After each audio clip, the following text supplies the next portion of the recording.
What's up, guys? So Konami have allowed us to pre-install eFootball 25 before the servers go up, and I've been playing a couple of games. So I've played for about an hour now, 3 games, so 3.5. And my initial thoughts are, I think they've improved true balls and particularly chipped true passing. Now you're not going to see it for the first 2 games here because I was playing the first 2 games just like I would eFootball 24, where you can't do chip true passes. And then in my third match, I decided, here, let me try these out and see if they changed them, and it looks like they have at first glance. But there is a few caveats to that though, that I'm not 100% sure if it's going to work in online playing Dream Team. So we'll get to that once we get to the third game with those kind of clips to help us. But if we look at the overall changes to eFootball 25 compared to 24, what do I think? I don't think it's a major change. When eFootball 24 came out, I did feel like it was quite a big difference to eFootball 23. It felt quite remarkably different. I really don't think this feels majorly different.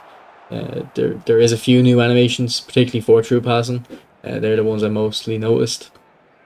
Or actually, by memory, they're the ones I only noticed. Now, there probably is more, but I can only remember true passing ones, and they did happen quite often. So it feels like they did focus on true passing then, considering in my limited, like even that Kunde one there, I wouldn't really see that type of pass before usually.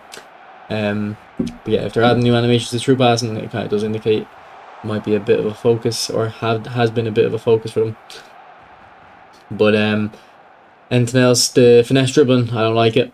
But I do think you guys will like it, or basically 90% of people will think finesse dribbling is an improvement compared to the last version that was in the game, and I think that's a fair opinion to have, because with the last system, when it was stuck on the left analog stick, no one used it.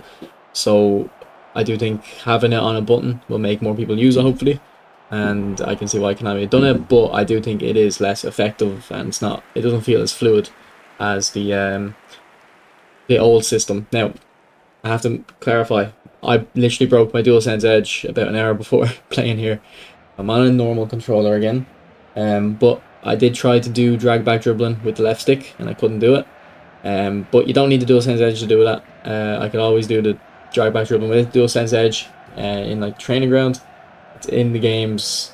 Applying it in a real match situation, it's not as effective. But if I needed to just do drag back dribbling with the old, actually look at the goalkeeper's position there, by the way. He went off to the side like they still do. They haven't really fixed that. But anyway, let me just wrap up the point. Yeah, it seems they've taken out drag back dribbling, and it's just replaced by finesse dribbling. And to me, it feels a lot worse and a lot less fluid. But I don't know if that's just because it's me on the new controller using a button for it instead of an analog stick. I'm not used to it, or if it is they've removed the drag back dribbling and put it on finesse dribbling, and the animations are a little bit different. So I don't know which one it is at the moment. We'll have to play a few more games and wait a few more days to get an opinion on that. Another thing is they kind of got rid of shielding, and I suppose they were trying to make the players more physical. I didn't notice this. Well, actually, I noticed 2 or 3 times. I noticed the feature trying to be implemented. I guess didn't feel like I had any impact on what was happening on the pitch. But it is early days. I wasn't kind of playing around it with the kind of new physical system in mind.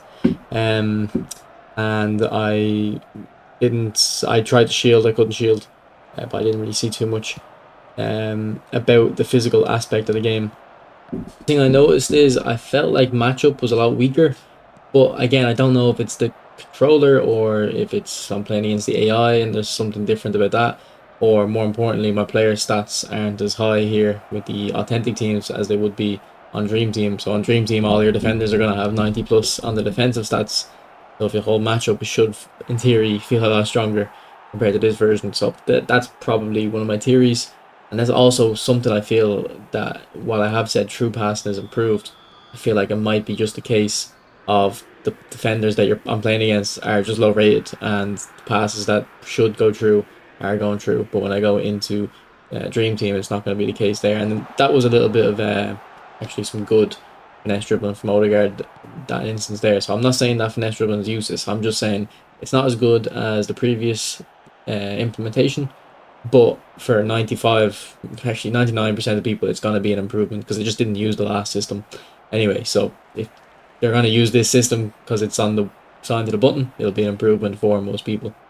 Okay, so now we're going to look at the final game where I tried to trip through balls. One interesting thing, Kobe Minu seems to have more skills. I don't know if that was in a previous update, but Garnacho and Phil Foden didn't get any additional skills. So I don't know if this Minu skill upgrade was just for this update or a previous one, but it's a shame that Garnacho and Foden, especially Foden deserves 10 skills.